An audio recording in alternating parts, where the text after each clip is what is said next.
नमस्कार दोस्तों, स्वागत है एक बार फिर आप सभी का मेरे YouTube चैनल मुसाफिर हूँ यारों पर। और आज के संस्करण में हम पहुंचे हैं झांसी, वीरांगना रानी लक्ष्मीबाई की झांसी। अभी हम जस्ट पहुंच रहे हैं फोर्ट तक। और झांसी पहुंचने के लिए रेल मार्ग द्वारा वीरांगना रानी लक्ष्मीबाई स्टेशन पर उतरा जा सकता है। पास के एयरपोर्ट के रूप में ग्वालियर में मौजूद विजया राजे सिंधिया हवाई अड्डे पर उतरकर आप वहां से 80 किलोमीटर की यात्रा के बाद झांसी पहुंच सकते हैं।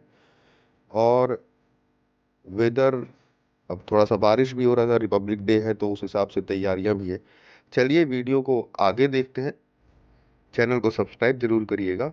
आप सभी को गणतंत्र दिवस की हार्दिक शुभकामनाएं।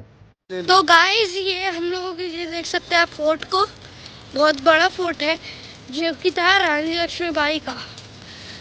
तो ये देखिए यहाँ से नीचे की खाई। और अभी हम लोग जा रहे हैं गेट की तरफ। हम आपसे अंदर मिलते हैं रानी महल। उत्तर प्रदेश राज्य के झांसी में बंगरा नामक पहाड़ी पर 1613 ईस्वी में यह दुर्ग ओरछा के बुंदेल राजा वीर सिंह जूदेव ने बनवाया था। 25 वर्षों तक बुंदेलों ने यहाँ शासन किया।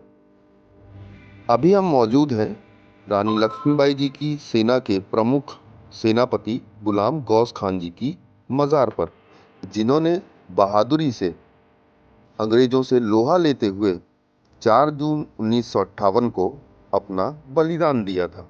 गुलाम गौस खान जी कड़क बिजली तोप चलाते थे, जिसे हम आपको दिखाने वाले हैं। 25 वर्षों तक बुंदेलों ने यहाँ राज्य किया और उसके बाद इस दुर्ग पर क्रमशः मुगलों, मराठों और अंग्रेजों का अधिकार रहा। मराठा शासक नारूशंकर ने 1729-30 में इस दुर्ग में कई परिवर्तन किए, जिससे यह परिवर्तित क्षेत्र संगरगढ़ के नाम से प्रसिद्ध हुआ। 1857 के स्वतंत्रता संग्राम में इसे सर्वाधिक महत्वपूर्ण स्थान प्राप्त हुआ है। 1938 में यह किला केंद्रीय संरक्षण में लिया गया। यह दुर्ग 15 एकड़ में फैला हुआ है। इसमें 22 बुर्ज और दो तरफ रक्षा खाइयां हैं।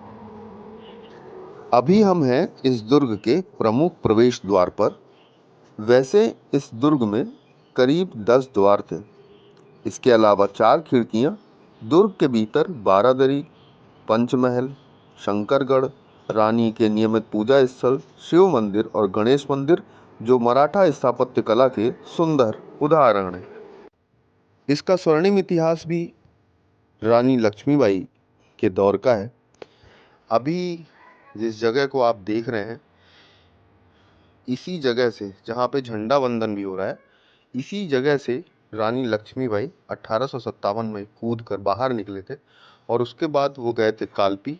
कालपी से होते हुए ग्वालियर तक की अपनी यात्रा पूरी की थी, जहाँ आखिरी युद्ध में उन्हें वीर गति प्राप्त हुई थी।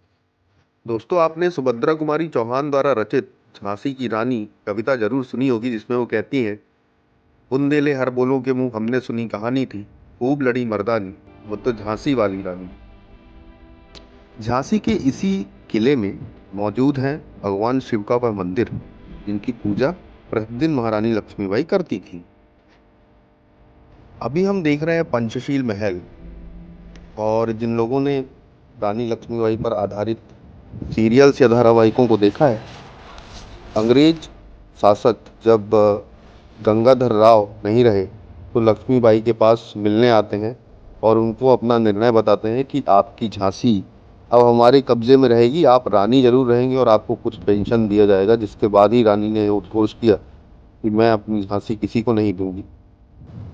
तो अभी इस समय मैं आपको दिखा रहा हूँ कड़क बिजली तोप, जिसके लिए प्रसिद्ध थे गुलाम गौस खान, जो कि एक तोपची थे और महारानी लक्ष्मीबाई की सेना के एक महत्वपूर्ण सेनापति थे। इस तोप को सिर्फ वही चला पाते थे। बताते हैं कि इस तोप के चलने पर बिजली के कड़कने की आवाज़ आती है और इसीलिए इसे कड़क बिजली तोप भी कहा जाता है। दोस्तों, अभी हम मौजूद हैं झांसी की रानी के इस किले के प्रमुख द्वार के ठीक सामने। और जैसा कि मैंने आपको बताया इस ऐतिहासिक दुर्ग के बारे में, महारानी लक्ष्मीबाई की शौर्य गाथा या वीर गाथा भारत का हर एक नागरिक, हर एक व्यक्ति जानता है। आज हम दिखा रहे हैं उनके गौरवशाली इतिहास के कुछ पृष्ठों को, जहां उन्होंने लंबे समय तक शासन किया। किले में कुछ अंदर ही अंदर सुरंगें भी होती थी। इनमें से एक सुरंग इस समय बंद हो गई है, जो ठीक दतिया में जाकर खुलती है। अभी हम लोग जहां पर झांसी की रानी अपने सैनिकों के साथ मंत्रणा करते थे, उस जगह को दिखा रहे हैं। यह रहा वह पंचशील महल जो हम आपको दिखा रहे हैं। किले के अंदर से रानी लक्ष्मीबाई का सारा प्रशासन जो होता था वो इसी पंचशील महल से होता था।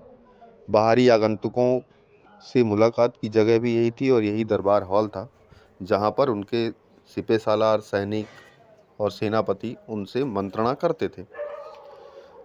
26 जनवरी का दिन है, रिपब्लिक डे है। आज उसी जगह पर ध्वजारोहण हो रहा है जिस जगह पर तब झांसी के राज का झंडा फहराता था। दोस्तों, झांसी की रानी का यह किला एक ऐतिहासिक धरोहर है। बचपन से एक इच्छा थी कि जिनको हम किताबों में पढ़ते आ रहे हैं, या जिनकी शौर्य गाथा या जिनकी वीर गाथा हमने किताबों में पढ़ी है, एक बार जरूर देखने जाएं कि आखिरकार वे कहाँ रहते थे। और आज एक सपने से पूरा होने जैसा है जब हम झांसी के रानी के इस किले में घूम रहे हैं। आपको ये वीडियोस कैसे लगे बताइएगा ज़रूर। तो दोस्तों, झांसी के इस ऐतिहासिक विरासत में घूमने के बाद हम जाने वाले हैं रानी महल, जहाँ से झांसी की रानी अपना पूरा प्रशासन देखते थे। किले से बाहर निकलकर करीब 500 मीटर की दूरी पर स्थित उनका यह राजनिवास या ये कहूँ प्रशासनिक भवन था, जहाँ वे रहते भी थे और वहीं से अपना सारा कार्य संभालते थे। तो चलिए देखते हैं रानी लक्ष्मीबाई जी का रानी महल। तो गाइस, अब हम लोग घूम चुके हैं the fort of Rani Lakshmibai. तो अब हम जा रहे हैं घर। Thank you for watching this video. तब तक के लिए take care and goodbye. Jhansi शहर में मौजूद है रानी लक्ष्मीबाई जी का रानी महल। इस रानी महल का निर्माण नेवलकर परिवार द्वारा किया गया था। रघुनाथराव नेवलकर द्वितीय ने इस रानी महल का निर्माण 1769 से 1796 के बीच करवाया था, जो बाद में रानी लक्ष्मीबाई के रानी महल के तौर पर परिवर्तित हो गई। यह महल ही रानी लक्ष्मीबाई का एक प्रशासनिक भवन भी था। तो दोस्तों, अभी हम लोग हैं रानी महल में। ये महल है रानी लक्ष्मीबाई जी का। 1857 तक, जब तक शासन की कमान उनके हाथ में थी, तब तक अपने शासन का सारा कार्यभार वे इसी महल से रहकर संभालती थी। आज ये महल एक म्यूजियम बना हुआ है, संग्रहालय बना है, जहाँ यहाँ पुरातन काल की कुछ मूर्तियाँ, उनके अवशेष, अपभ्रंश रखे हुए हैं। इन्हें देख के ऐसा लगता है कि जो लोग कहते हैं हमें या हमारे पर्सनली रिलीजन को कि आक्रमणकारियों ने, आक्रांताओं ने हमारे देश को बहुत कुछ दिया, शायद उनको अपने अंदर झांक कर देखना चाहिए इन अपभ्रंश और इन मूर्तियों के खंडहर के निशानों पर, कि उनसे बहुत आगे हमारी स्थापत्य कला थी। हम आज भी उनसे बहुत आगे हैं। आज रिपब्लिक डे पे उन सभी को याद करते हुए सिर्फ इतना ही कहूँगा कि आज यहाँ झांसी की रानी के इस महल में खड़े होने के बाद ऐसा लगता है कि वो समय जब उन्होंने कहा कि मैं अपनी झांसी किसी को नहीं दूँगी, उस एक एक शब्द का मायने आज इस विरासत में खड़े होने के बाद दिखता है। आज के इस वीडियो में इतना ही। अगले किसी वीडियो में मिलेंगे आपको किसी नई जगह। तब तक के लिए अपना ख्याल रखिए। मिलते हैं अगले वीडियो में। बहुत बहुत शुक्रिया आप सभी को रिपब्लिक डे की हार्दिक शुभकामनाएं। और काव्य जो रहे इस वीडियो में पूरी तरह से शामिल थे हमारे साथ, उनकी तरफ से भी आप सभी लोगों को बहुत बहुत शुभकामनाएं। मिलते हैं अगले वीडियो में। तब तक के लिए अपना ख्याल रखिएगा।